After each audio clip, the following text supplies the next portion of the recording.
Hello everybody and welcome to Storm Reads, and today I'm just going to be talking about what I'm currently reading. It was going to make the other video way too long if I smooshed it all together, so I just thought I would make a separate video and talk about the new books that I've added to my TBR and just kind of mention the other books and how far I've gotten into the other books and stuff like that. So it's kind of like my TBR for this week, I guess you could say. And so I just rolled in the last video. You would have saw that I did roll 5 Survive by Holly Jackson. And so this one is says 8 hours, 6 friends, 1 sniper. 18-year-old Red and her friends are on a road trip in an RV headed to the beach for spring break. In a long drive, but spirits are high until the RV breaks down in the middle of nowhere. There's no mobile phone reception and nobody around to help. And as the wheels are shot out one by one, the friends realize that this is no accident.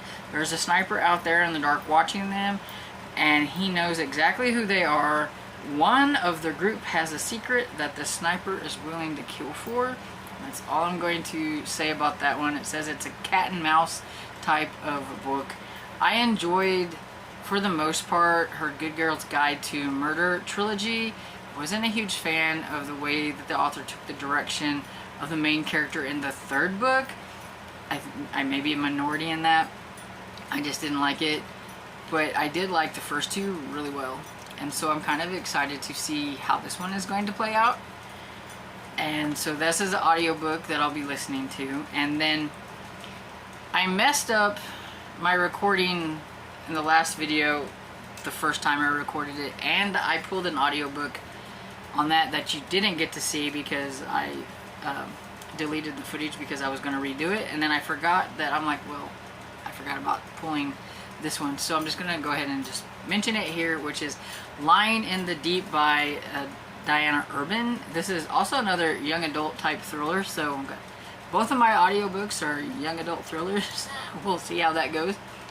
But I've enjoyed, for the most part, I would say Diana Urban's thriller books are about a solid 3-star. You know, they're not great, but they're not bad. I have fun reading them. I enjoy them just fine. And so I'm hoping this one's going to be kind of the same. And it says it's a juicy mystery of jealousy, love, and betrayal set on a semester at sea-inspired cruise ship with a cast of delightfully suspicious characters who will leave you guessing with every jaw-dropping twist.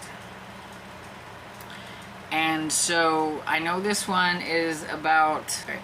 So one is... It starts out where you know something has happened to somebody, and then it goes to like present time, and so I have a feeling it might do like a back and forth maybe, or it's just it's going to start with something that's going to happen towards the end and then you get the rest of it, but they're just building it up at the beginning. I don't know, but it's about Jade, and she's been betrayed by her best friend and her ex-boyfriend because now those two are together and everything. So she's hoping that this cruise is going to be like kind of a way to get away from them or whatever. But they're both on the cruise ship as well. So something's going to happen. I know that what happens to one person, but I can't say because that was in the prologue. But yeah, so I guess, does Jade do something, or does something do something to somebody she knows and she's got to try to prove that she didn't do it? I don't know, or figure out what happened. I don't know. I haven't really read like a lot of what it is because it's a thriller. You kind of go into it like not really knowing a lot. It's always better that way. But yeah, so that's the 2 audiobooks that I have. I did draw an ebook that I didn't really talk too much about. And that is Pennsylvania, and this one is by Stephanie Watson, and it's illustrated by Sophia Moore.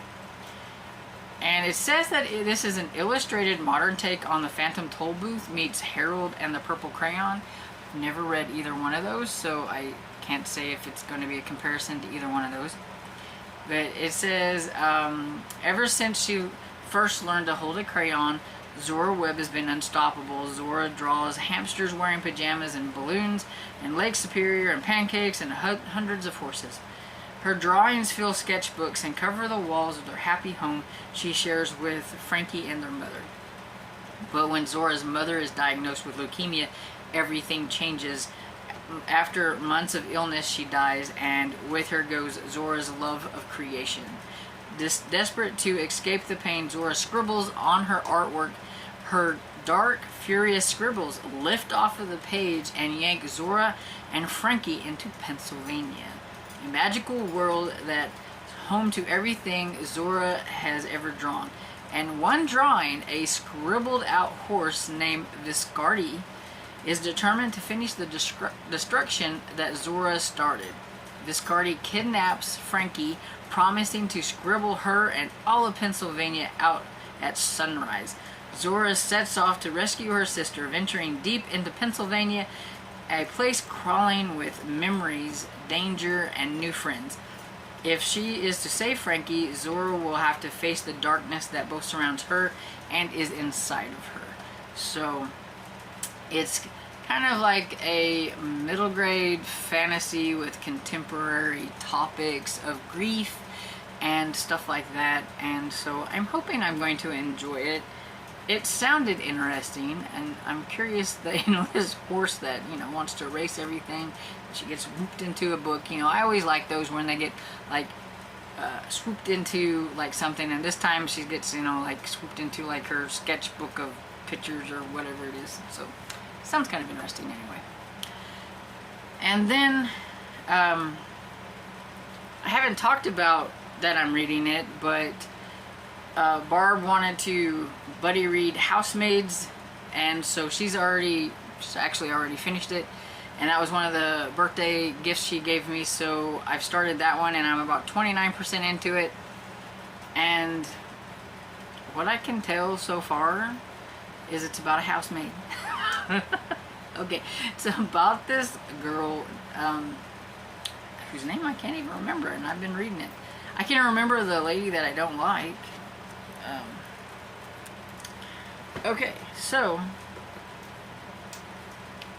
the blurb doesn't tell me who the main character's name is, and all it says is I, and see, this is why I can never remember the main character's names, because whenever it's in, like, first person, I don't remember their names.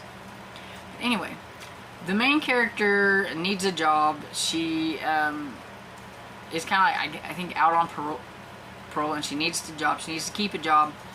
She had been kind of lying about things that were going on in her life prior to getting this job, so that she didn't get sent back into a jail and everything, but she's not really supposed to lie to her parole officer, but she does anyway. And so she got this job, and it's kind of like, it's a live-in housemaid job. She cleans up after the Winchesters, and it's Nina and Andrew, I think, is his name, and Chelsea or something like that is the girl. Nina is a piece of work. Like, I can't stand her. I think I would have quit the very first day, probably.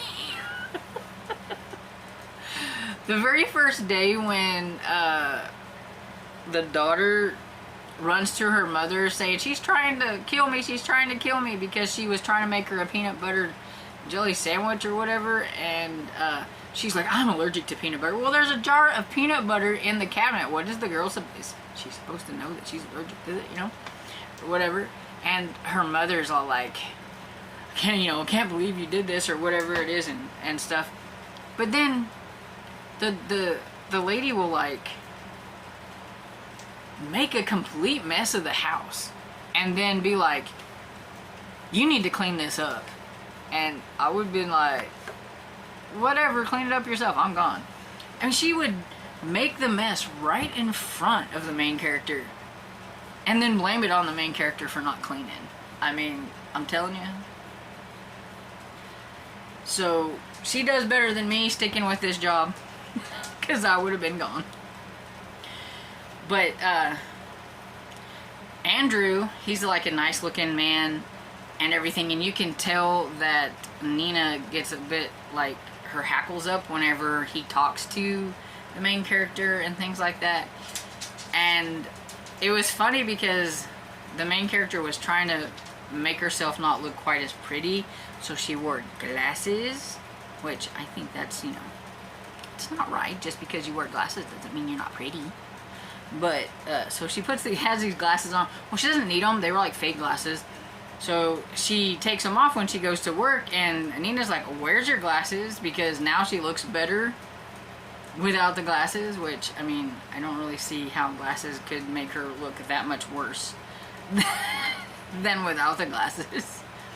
But, so she doesn't like that because now she's got this, you know, pretty housekeeper or whatever it is, and then she's got her husband or whatever. And so, yeah, so it's very strange. This Nina character, even her daughter, they're like two of a kind. But like Andrew, he's like so nice. He's like really sweet. He's nice to her and everything. And so I have no idea what's gonna happen and like what the twist is gonna be. I know that Barb gave it 4 stars. She said it really starts to like change directions at a certain part, like part 2, and I'm thinking like the second half is probably like gonna be like the better half, and that some things are gonna happen that made her bump it to like a 4-star, because she wasn't really all that into it at first, and then something happened. So I'm hoping that something will, you know, make me like it more. But right now it's okay. But I mean, like I said, if I had to put up with that lady, I would have been gone. I'd be looking for a job while I'm working there, because I would be out there as the first chance I got. So, but yeah. But she kind of has to put up with it in a way, because, I mean, she's on parole and she needs a job, and so, but yeah, I'd be looking for something else. So there's that one. And I'm still working on, I think it's the Mystery in the Palace, Westminster. I kind of had to put any of the ebooks that I was in the middle of, kind of like on hold, because I needed to insert Let It Snow to have it done in time for the live that we were doing. And so I haven't really worked much on any of the books here, but let's see. Yeah, Mystery in the Palace of Westminster by Sarah Lustig. I'm 16% into it, so yeah, I haven't really worked too much on that one, so I do need to try to up my game this week and work on that one. I also still have the 2 print books that I've been working on. I've been working a lot more on I want to work on my book collection spreadsheet. I've got 2 tubs and a big box, actually a couple of boxes. And I still have my shelves that I haven't done, and I have shelves over there and over here that I haven't put into my spreadsheet. And I'm like this, whenever I get focused on something, it'll take all my time, all my extra time that I have, until, you know, I either get bored with it or I finish it. And right now, I feel like I'm on a roll. So that's why I just want to listen to stuff instead of reading stuff. And I already read slow enough as is, so it doesn't help. But Castaways by Laurel Ames. I am on page 129 of 296. Almost halfway through it, but not quite. The chapters are so daggum long. I'm feeling like if I can at least make it, if I can read 1 chapter a day, I should be able to get this finished by the end of the month. That's kind of what I'm shooting at. I would like to finish one of these so that I could add in another print book, but yeah, we'll just see how that goes. But so far this one's not too bad. It's about Nathan and Margaret, and Nathan is, he's the son of this guy, this wealthy guy, and he disowned his father, this guy's father, for marrying his mother, and so he's never met his grandfather, but his grandfather's old now, his father's dead. He is the heir or whatever, but he's a seafaring guy. He learned how to work on boats and everything like that. He is under this Captain Hewitt, I think it is, and he kind of likes his life at sea. It's been rough, but he's enjoyed it. Didn't really want to see his grandfather, but he ends up going and checking things out, and which is where he meets Margaret and everything. So Margaret doesn't want anything to do with him because she is pretty much being made to marry Nathan. She's supposed to act nice so that he'll want to marry her. He actually kind of likes her, even her rough edges or whatever it is, but she's not giving in or whatever, so we'll see how that goes. And then I have the Christmas Bride by Maria Farinella, and I'm almost halfway through this one as well. And so I'm on page 117 of 250. No, wait, that's an excerpt for another book. 244. So I think I could probably get this one done before I get this one done, because this one's a little thicker. We'll see how it goes. The only problem is I'm not really into this story very much, because I don't like baby stories anyway that much. It's not necessarily a secret baby, but it is kind of, because they're married, but she's seen him doing something that he shouldn't have been doing. But was he really, doing that? Or did it just look like it? Because she never lets him explain things, and just assumes, because the lady contacts her and tells her things, assumes that he's the bad guy. And so she kicks him out, and they're getting a divorce. And it's Christmas time.